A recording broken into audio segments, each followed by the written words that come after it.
When health is lost, then a lot of other things don't matter. And so the thing that you can best preserve, especially when we think of our health and life expectancy, is to invest in it early. So we're not having to, it seems Yeah. very easy, but I'm telling you, and even for myself, when I stand in the decisions that I have to make daily, whether it's do I want to exercise today or not, or do I want that margarita or not, is choice. And every one of us get choice. But I think that making the best choice for yourself comes with a fundamental wealth of knowledge and actually being curious about your health. Ah, I agree 100%. And it's work to learn about your It is. body and tinker around with it and how does it respond. And one thing I really like about the biohacking space, which a lot of people get wrong, they think it's just gadgets and supplements. It's not, in my definition. It's the foundation, everything you spoke about, but it's also bioindividuality. And because we can get Mhm. frustrated, like, I don't know, the research shows that, I don't know, doing this protocol will heal whatever problem I have, and you're Right. not. In any study, there are outliers, and maybe you're an outlier. I don't know. Like that's why this sort of just tinkering around, I think is worth it. All right. Well, it's a real pleasure to have Dr. Jessica Shepard on the show today. Welcome. Thank you so much for having me. I think that we've been like trying to do this for some time, so I'm so excited to finally get this one on the books. Yes, you deserve, my audience needs to know who you are. And if they're not following you already, they absolutely have to. I love the social media that you put out there. And I love your book. Your book is so critical. And I just want to touch on that quickly before we start because I have so many questions. A lot of Mhm. the questions were already answered in the book, which was called That's a good thing. yeah, Generation M. And I'll have a link to that in the show notes for everyone to buy it, to check it out. It's so well written, and you gave your own story and your Yeah. own menopausal journey that you're going through with me and everyone else who's listening. And we're going this together. But I just wanted to first commend you on the book. And I'm wondering if there's going to be a part two or another part to the book or another Yeah. part. So I think I get asked that question often. It's kind of like when someone is just having delivered a baby and they're like, when's baby number two? So it's still in that phase where you're like, but yeah, I think that even for me in the journey of writing a book, being an author, is this is continuing work. It's lifelong work. And I think I've seen so many different aspects to the perimenopause, menopause journey. And one of the biggest things that I have seen is the emotional health behind all of this. And so I think that's where my interest lies. So stay tuned. Yes, it is a big part. And I think when we're going through menopause and we're trying to learn more about it, hormones, our own hormones, taking hormones, and it's so physical. But yet there is such a mental and emotional part to all of this. And it's all Yeah. interconnected, as we know. So I'm excited to learn more about that. But one thing I found when I was digging even more through what you do, I'm a gerontologist, so I study aging. And when I was studying, I was going through this, I was learning about the racial disparities in healthcare in general across the US. And it happens globally as well. And honestly, I would like to know from your perspective, because you do some work in this too, and where are the biggest gaps in, say, diagnosis and treatment and support for women of color during this phase of life in particular? And then what are some practical steps that we can take to close this divide? I feel that as being in medicine for close to 20 years, actually, it is 20 years, is that across the board. So even if we were to pull ourselves out of just the bubble of menopause, is if we pull out to just healthcare in general, it is typical that you will see these gaps in disadvantaged communities, women of color. And so the same thing is true for menopause is that Black and Brown women typically have less access, less resources. And that can come from a lot of different reasons why, whether that is not really having the access as far as hospitals or providers who are well versed in menopause in the areas that they go to, but also for cultural, religious reasons of why we may not express what we're feeling when it comes to discomfort and or pain. And then also trust in the healthcare system that they will get the best of what is to offer because of historically what we've seen there. Now, outside of that is now what is like physiologically going to happen for women of color, Black and Brown in the menopause experience. And what we have seen, there's a study that was done called the SWAN Study, and they were brilliant to extract ethnicity at looking at the experience of women and what that means. And when we looked at duration of menopausal symptoms, namely hot flashes, night sweats, among others, African American women typically had a duration average, right? So it's not everyone's experience, but average was 11 to 12 years. Whereas if you scale back to Caucasian women, it was roughly 6 years. Japanese women were 4.5 years, and Hispanic women were riding around 8 to 9 years. So you can see that there's this wide kind of array or experience in duration alone, not including intensity. Intensity was also included of as far as severity of symptoms. So you can see there's a big reason why if you were to look at it from supply and demand, right? The supply of Black and brown women who need help is vast. And then and the demand for what they need is vast, but the supply is low. So there is a huge gap at what we see at the experience and also the severity intensity of symptoms when we think of Black women. So it is astounding. And I think that one of the things I feel responsible for as a Black woman myself, as a women's health expert going into this field, is to make sure that they understand the importance of it. Because not only is it symptom and experience, it also has to do with long-term health outcomes. Because we know as any woman goes through the menopausal transition, they are significantly increasing their risk for things such as heart disease, diabetes, obesity, etc. So why do you think that women of color are experiencing menopausal symptoms much longer than others? I feel there are a lot of physiologic features to vascularity. So, for example, Black women typically and Black people typically have higher risk of hypertension, heart disease, etc. So, when that happens, that's a vascular issue.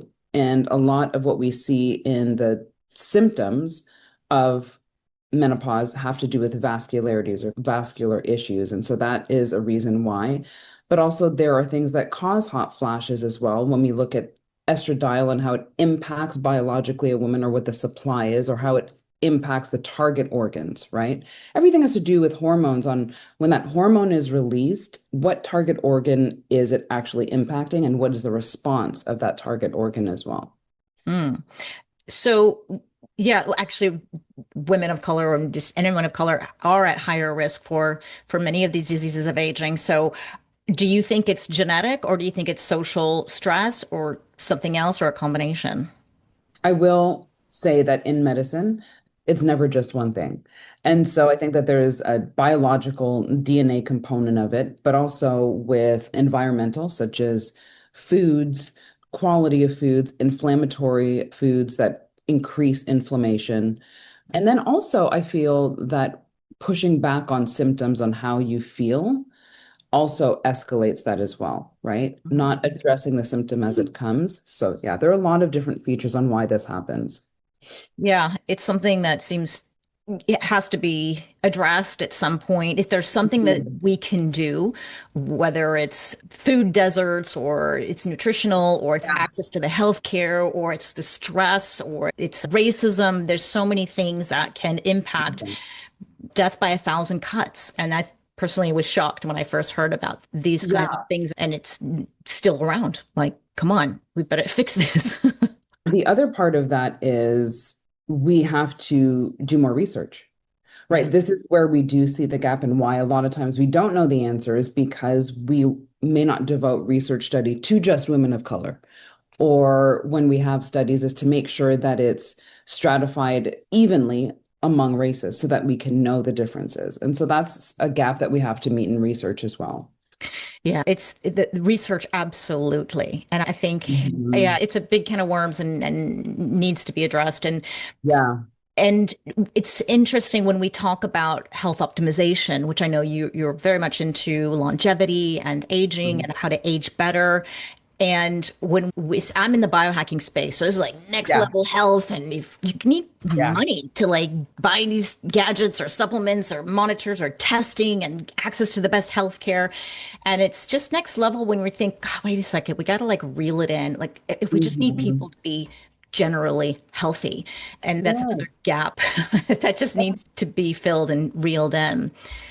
But I wanted to still focus on moving beyond just treating symptoms and then optimizing wellness. What are your ways that you think need to be optimized during this transition?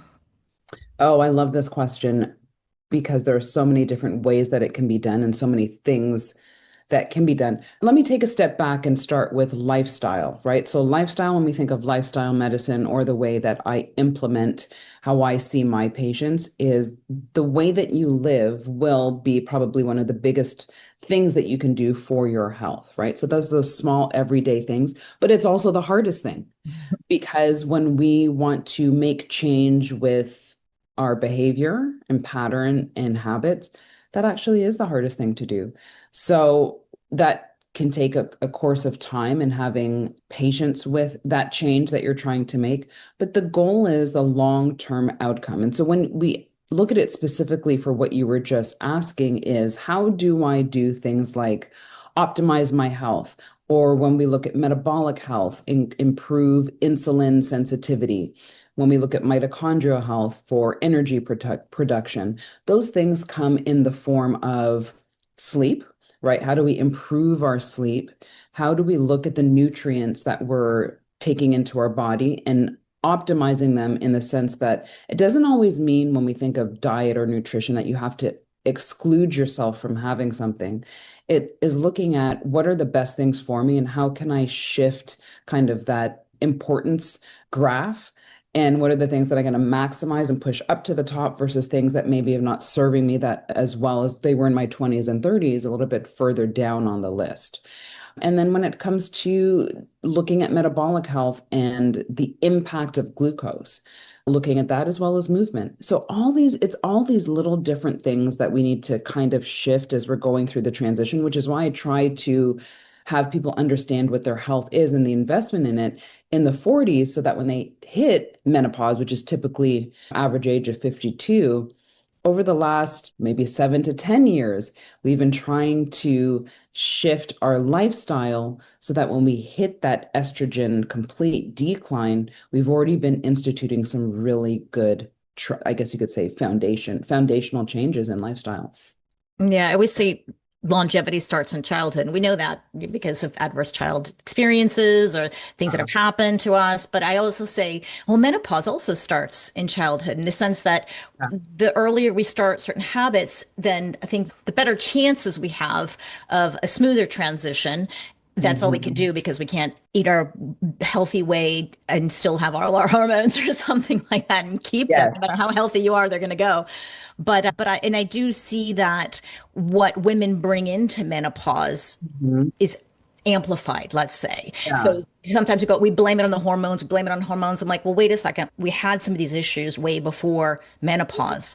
And so Hmm. it can solve, like you said, solve some of these things, or at least try to take some healthier habits as we go through this transition. You have a better chance of making it a little bit easier. So, Yeah. yeah. So what would you say are, let's say, three foundational pieces that women you're seeing? Let's talk, you're in a clinical practice. What are you seeing with the women today? How can they help that? If they had to just choose like three things, what would you say? Oh, just three. Let me see. There's so many, but I think if we were to look at three things, definitely movement. Movement, whether you want to call it exercise or not, is increasing your movement and increasing in a way that's intentional with cardiovascular exercise has always been, I think, a PR movement for just women, and then weight training was for men. This has gone on for decades. And so now, as we see that building muscle is ever important for women, especially as we start to lose lean muscle mass as early as in our 30s, that we're trying to push against what biologically happens with aging. I mean, that really is what we're trying to do. We're not trying to completely solve a problem. We're really trying to create more balance in the seesaw, if you will say, in where age completely kind of uproots what happens in our body. We're trying to offset that. And movement and exercise is one of the ways that you can do that because muscle is the organ of longevity. It really does carry you so far when we look at glucose metabolism, when we look at stability and movement, but also strength. So there's so many features to muscle, which the only way to really enhance muscle is to build it. And that's what we get through movement and exercise, which should start earlier than that menopausal transition. The next feature is nutrition, is really enhancing what we put on our plate and how we look at food, the relationship we have with food. And when I say food, including alcohol, because our body does start to metabolize food differently, it has more requirements for something else. And if we don't pay attention to it early, that is where we hit this kind of glucose wall of inflammation. And it's much harder to take care of the issue when you're working with a workforce that maybe is a little bit tired and defeated versus kind of getting them on board when they have a little bit more energy in them. And the last thing I would say is mental mood and emotional capacity, because those start to shift as well. A lot of women, one of the biggest things that I've heard both in my practice, but also when we look at the literature, is women feeling anxious, depressed, not feeling like themselves, change in their relationships with their partners and or spouses. And that also has to do with this shift of estrogen. So it's being more self-aware of what's going on in our bodies and our minds so that we are addressing it in a way that is not feeling defeated. Because the more that you don't take care of that, the more likely you are to actually have that downward shift into anxiety, depression. And quite frankly, we are not doing the best job in the medical profession of addressing that as well. And that's why you see so many antidepressants being prescribed in this time of a woman's life. Yeah. So movement, increasing our Mhm. muscle mass, the nutrition, lower the Yeah. alcohol, and manage that glucose roller coaster. Mhm. And then the mental mood and emotional part, the self-awareness, and this I'd kind of Yeah. put in a category of stress and stress Yeah. management. And Because if you were to look at that as a trifecta or yeah. like what someone could do in their everyday life, because that is something that someone could do in their everyday life, then the cherry on top is the hormones, right? Mhm. So the hormones are kind of the cherry on top that impact all of those pillars as well. But I also find if you just approach it from the cherry on top and not address, the trifecta, then you're not getting the best benefit of all of them just because you took hormones. There still needs to be some implementation and owning of in my everyday life, these are the things that I'm also paying attention to. I agree with this 100%. And I see that in my community, I'm going to share what I see and see if you are seeing the same thing. Because the people who are listening to this podcast are already moving and dealing with the nutrition. Like the people who really need to hear this episode are not listening to it in the sense that they're sedentary or maybe they're not interested in Mhm. health. They're not interested in menopause or optimizing their hormones, but yet those are the people who really need to hear Yeah. these things. So sometimes I get these women who are overloaded and overwhelmed Mhm. and they're doing all the quote unquote right things and they're what I'm seeing they're pretty much overtraining and undereating and just pushing it really hard. And that's where I think, wow, okay, something's got to shift here. It's almost like you've done a little too much and they have to pull off the brake because the Mhm. stress and those cortisol is really holding on tight to belly fat and to disrupting their sleep and all that. And so sometimes when you run yourself to the ground and we say, well, just do more these kinds of build more muscle. And we know that's a longevity or, and it's true, Yeah. absolutely. But I'm wondering if you're seeing this too, where we're trying a little too hard sometimes. Hard sometimes in the group of what? In the group of overtraining, undereating. Oh, well, that has been kind of the recipe that society has fed us for so long. And we know that's not how the body works. I'll give you a little snippet into my former life is got my degree in exercise physiology. And so one of the beautiful things that I have been able to incorporate into my medical life or as a physician is looking at the body and what it's able to do, what it can adapt to, but also biologically what just happens with aging as well. And especially as women are getting into this transition, is that their body has different requirements of nutrients. Their body expends energy very differently.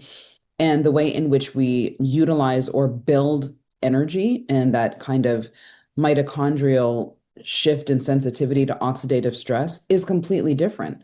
So, what may have worked as a 20-year-old, if you have a calorie deficit, say that will work, but it doesn't necessarily mean that the fuel that we used for our body to work and function at its best capacity is going to do the same thing or be the same requirements when we enter into mid-age, which by the way, people, I used to think mid-age, oh, I'm not there yet. I'm not mid-age. But if life expectancy of a woman is typically 78, 80, what's half of that? 40. So 40 really is mid-age. And especially since women live longer than men, it's important that we understand this message wholeheartedly as early as possible. Yeah, no, I think I agree. I saw actually thinking, I don't know what triggered this, but I saw you doing your VO2 max the other Yeah. day. And why don't you share a little bit why it's important to measure VO2 max, why you did that? Yeah, so for me, I'm kind of like an exercise physiology junkie. And going back to how the body utilizes energy or what it's able to expend in a stressful moment. And in this stressful moment, we use exercise, but it's the same of what we do is how we live our life in exertion, right? So when we have a stressful moment and we have exertion, what is the way that your body is going to able to give supply of energy, but also when you finish that stressful time, which in this instance was exercise, and they take you through an algorithm of how hard you're going to expend energy, then it's also looking at the ability for recovery. Recovery is one of the most important things that we can do for ourselves because in all disease processes, you also want to know what is my body able to do in recovery. But what VO2 max is actually telling you is it's an objective way to tell you how fit you are in regards to what I just expressed. When we look at expenditure and recovery, this tells us from the results what is your risk of cardiovascular disease, which heart disease is the number one killer of men and women. And also, how do we improve longevity? Because we can use this as a metric or a data point to say, oh, I need to improve this in order to maximize my longevity. And so it's measured in a whole thing of like milliliters per kgs per minute. And it's basically saying of oxygen that you bring in and consume, what does that look like as far as the absorption and the transportation to your body in order to give your body what it needs for energy, for your heart and your lungs? Is this something that most people, I'm in Portugal right now. I'm in Europe. I've been Yeah. in Europe for a long time, but in the US, do people have access easily to VO2 max tests? I wouldn't say that VO2 max is easy to find, nor is it easy to do. If you saw, it's a very big mask on your face at which you have to start out walking at a fast pace, and then that just increases over the time frame of what you're on, which typically is about 12 minutes. And by the end, for a certain amount of minutes, you're having to run a quicker speed, a fast speed, I'll say, while keeping Yeah. this mask on you. So it requires a lot of like machinery and someone to interpret the results. So I wouldn't say that it's something that people can find all over the place, but I do think that there are other tests that can kind of give you some validity or valid results without having to do the gold standard of a VO2 max test. Well, then the topic of labs and testing is something that my audience really likes. So Mhm. I want to keep it to, let's just say, cardiovascular health. So if a woman Yeah. comes in to your office, she's concerned about her heart health, maybe her cholesterol's all crazy. I don't know. What testing do you do in terms of a little bit of a deeper dive to understand her cardiovascular risk? Yeah, cardiovascular risk can come in the form of labs and or testing and also imaging. So if I were to say, what is a quick way for me to see their through testing, I would actually just say a quick stress test, which can still be done on a treadmill, not as intense as what we saw at the VO2 max. Then with actual imaging is where we actually look at a calcium score, and that's really looking at the vessels of the heart to see how much plaque is actually in there, which can give us some subjective information on what is someone's risk for cardiovascular disease. And that is, again, not a typical CT. It's different in when it's ordered and actually what they're looking at as the actual score. But it's fast, it's non-invasive. You can do it self-pay if your insurance doesn't cover it and it's not that expensive, but it's measuring the calcified plaque in your heart's arteries to determine your risk of heart disease.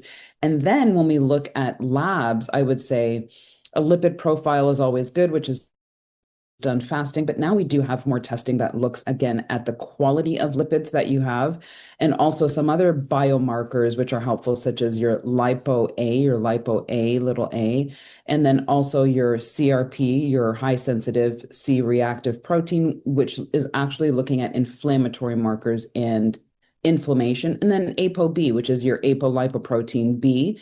And those are also helpful as well when we look at how we're looking at low density lipoprotein cholesterol levels, which is a predictor in atherosclerotic cardiovascular disease risk. Yeah, I like these as well. It gives people, I think, a better picture than just go, oh my God, I have high Mhm. cholesterol total. Right. Well, let's take a deeper dive with HSCRP, a full lipid panel, LP little a, ApoB, and Yep. the calcium score. However, I heard that the calcium score can give false positives in the sense that it can tell you're zero, which is, I guess, the ideal, but yet you still Mhm. have atherosclerotic buildup. And so some practitioners recommend something called a Clearly scan that Yep. uses AI, or in Yep. the UK, we have Carry Heart. What are your thoughts on that?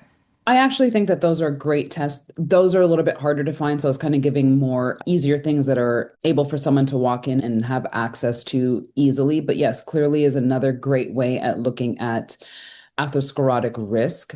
But that can be done if someone wanted, maybe one had the access and means, because it's a little bit more pricey than your calcium score. But it definitely is more, maybe we could say it's a more elevated way of looking at the atherosclerotic risk and the plaque in your arteries for sure. Mm. So I was diving into this because in Europe we don't have it, but we have something called Carry Heart. And the way I Mhm. understand it, and you can correct me if I'm wrong, is that we take a CT scan, like Yep. separately, totally, and that's radiation, or you get it's some dye or something in there. And Mhm. then you actually send the report to the AI, I guess, for the company that does, like, I don't have to go physically. Is that the same for a Clearly? Yeah, so a clearly basically is when we take the score of a coronary artery calcium score and we measure it, right? We use that's the cardiac CT. Then we take clearly, which is an AI-enabled software, and that evaluates basically a different CT scan of the heart. And what it does is it's different because it gives a more comprehensive report that looks at the type of arterial buildup, whereas the CT score is basically, if you were to say, just visual, just being able to look at it. The clearly is a little bit more predictive and more precise.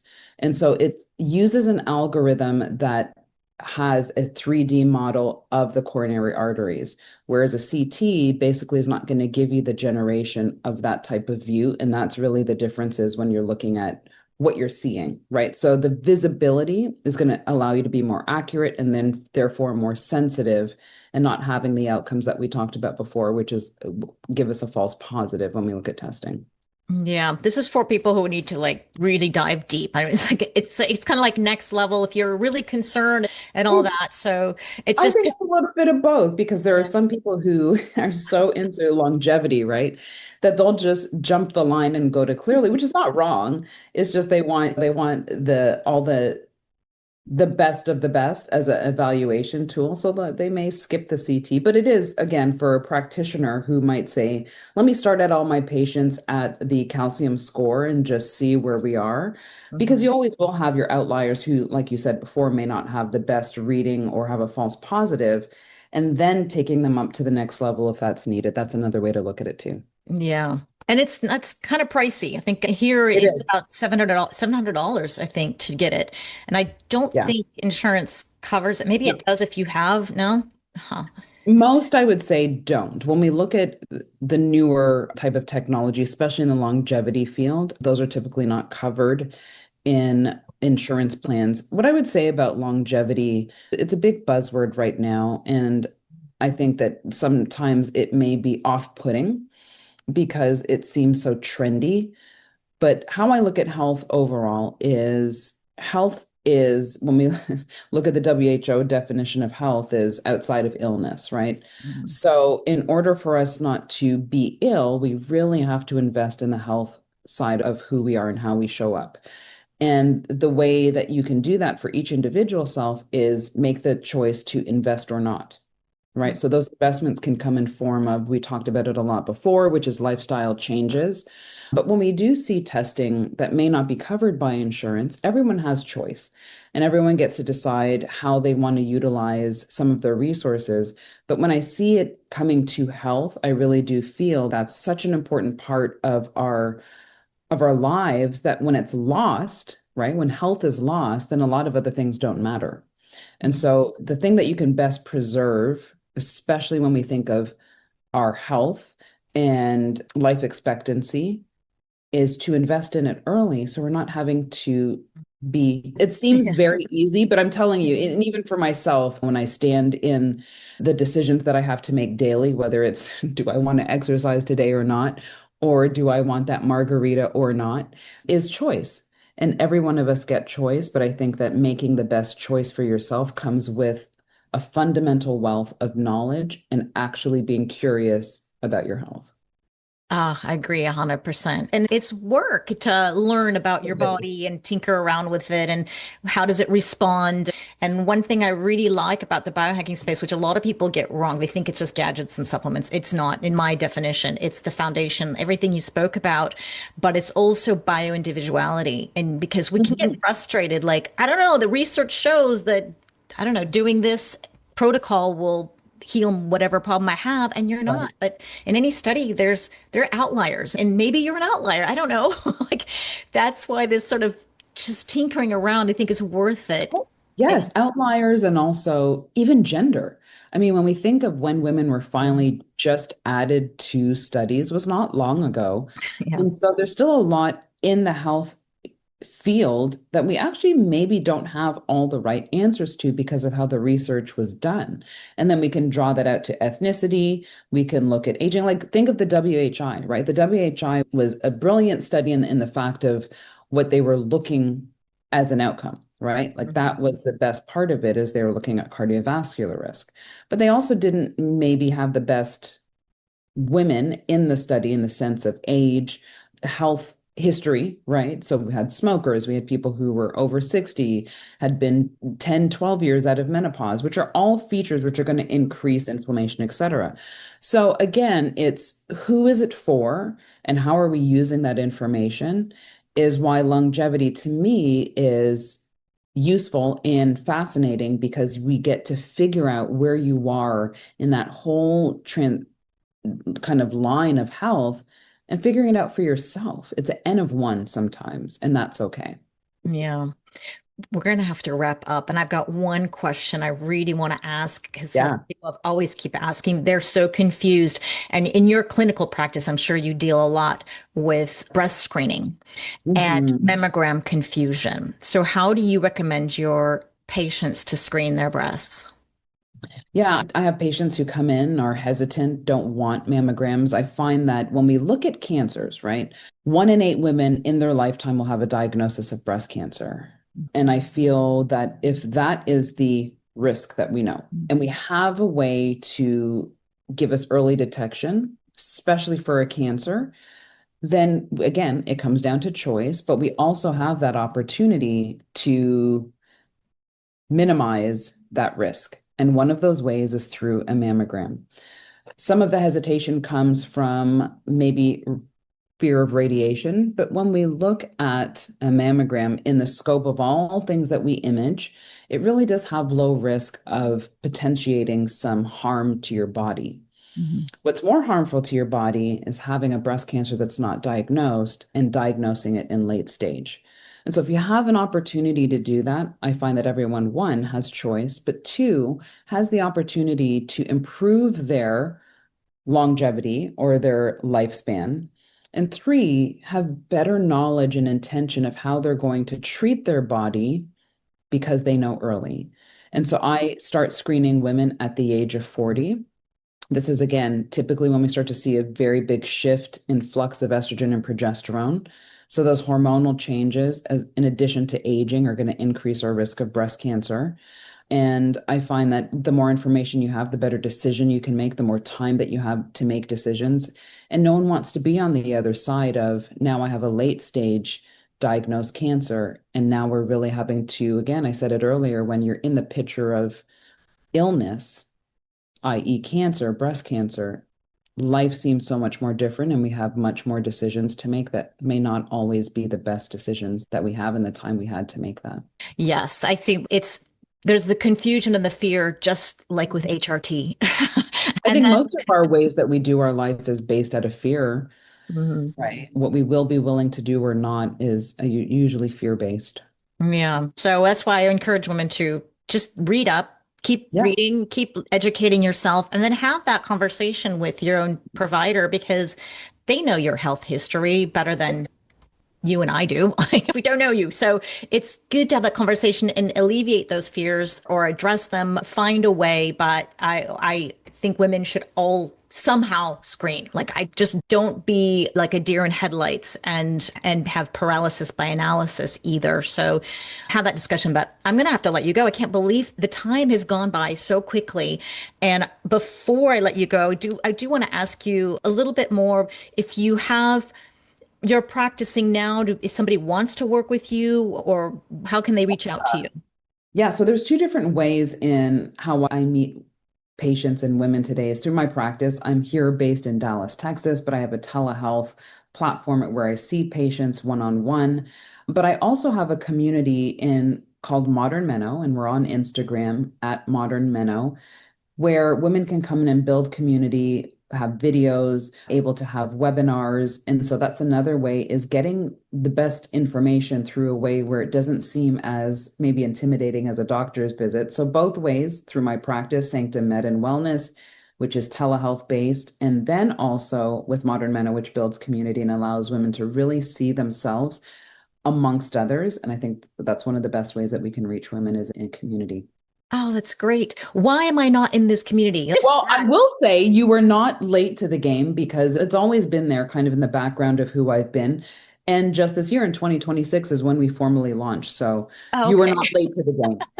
I'm like, I missed that. I got to be part of this group. Thank you Yes. so much. I really appreciate your time. And I barely scratched the surface of all my questions. So I'd love to have you back if you're available. I know you're super Yeah. busy doing so many things, but we would love to have you back. And is there any last words you would like to leave our audience with before I let you go? I would definitely say taking this opportunity to reach the women who are listening and in your community is that this transition in our life is not something that we need to be afraid of, or that's something that's going to decline or decrease our outcomes in health. We have this beautiful opportunity in midlife to change the trajectory and change the narrative of this next chapter. And I think that doing that with our ability to have community, but also understanding how the body works, it's a beautiful machine, is taking this opportunity so that you can live the best life in the best way. Oh, thank you so much, Dr. Jessica. I so appreciate your work, and I'm going to have links to how to find you in the show notes. And thank you, everyone who's listened to the end of the podcast. And if you want to learn more, please go and reach out to Dr. Jessica. Thank you so much, and have a wonderful day. Take care. Thank you.